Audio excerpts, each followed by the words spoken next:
Hi, I'm Graham Owen, the Builder's Business Coach over at thesuccessfulbuilder.com.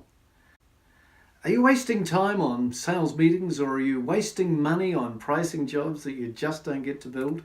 Maybe you're getting pushed to price jobs lower to discount prices just simply to get the quote. Would it make a difference to your business if you could reduce the number of meetings that you have before you get the sale? And would it make a difference if you're able immediately to identify those tire kickers and just wish them goodbye? Or would it make a difference to your business if you could get the sale at the first meeting? Over the next 5 minutes or so, I'll tell you 5 things that you can do that will transform your business sales. Some people might call them secrets, but I don't, because there's nothing really secretive about them. Rather, I'll introduce you to the 5 changes that will transform you primarily, and consequently your sales process. You'll probably wish that you'd known these years ago, because once you've mastered them, your business will go from strength to strength. But before I tell you about them, I need to warn you, they do seem pretty simple, and you probably won't believe me that they can make such a change. You'll probably respond in one of 3 ways. No, that's impossible. I can't do that. Or I can't see that working. Or maybe you just don't know my market. You're dead right. It will be totally impossible if that is your settled opinion. And it just won't happen if you don't start doing it. And you're right, I don't know your market.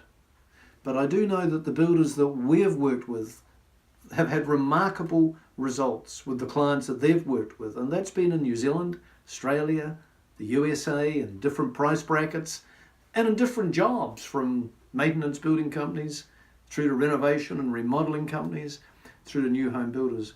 Take, for example, Jeremy. Now, Jeremy signed an agreement to proceed on a $600,000 renovation in the first meeting.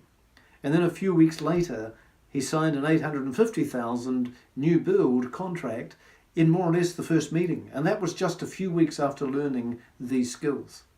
So what are the 5 changes that I'm suggesting? Firstly, change your mindset. Change it from need to want. Whatever the state of the business, you can't afford to let your business needs dominate. You may want the sale, but don't let yourself need the sale. Want is about desire. And it's okay to want to win your customer's business, but need smacks of desperation. No one really wants to deal with a desperate builder. So change your mindset from need to want. Secondly, change your identity.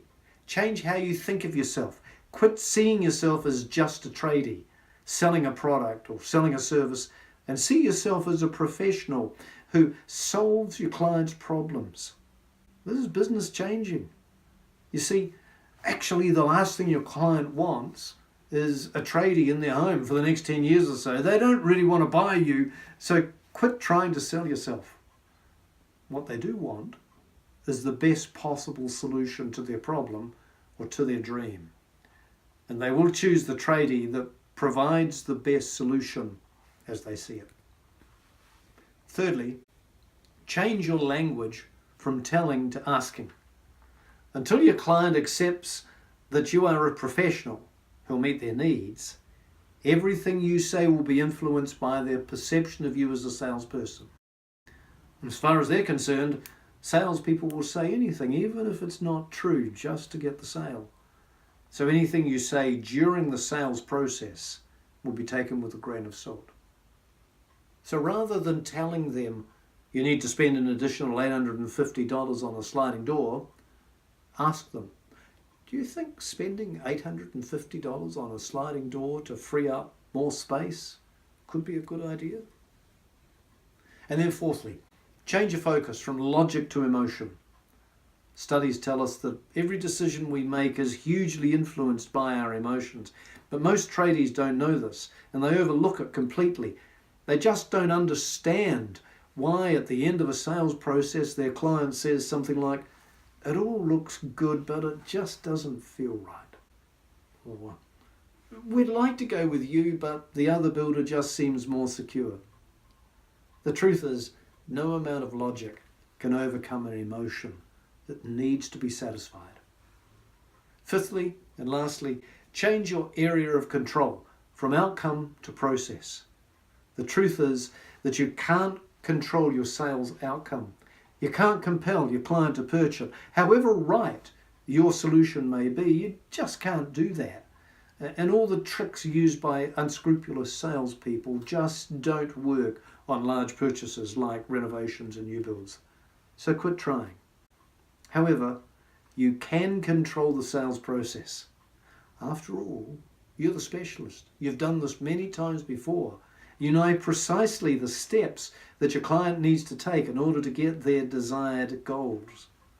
And what's more, when you simply and precisely outline those steps to them, their confidence in you grows. So let's recap. Change your mindset from need to want. Change your identity from tradie to problem solver. Change your language from telling to asking. And change your focus from logic to emotion. And lastly, change your area of control from outcome to process. Now, of course, your sales process will have many variables that are specific to you. So working these changes into your business will be a unique process. However, if you think that you might want my help to apply these steps into your business, then book a free 30-minute consultation with me. We'll discuss your business and I'll give you some specific points that will see you converting more leads. Use the link below to book your free breakthrough session with me. Let's get this business on track to improving the conversion rate.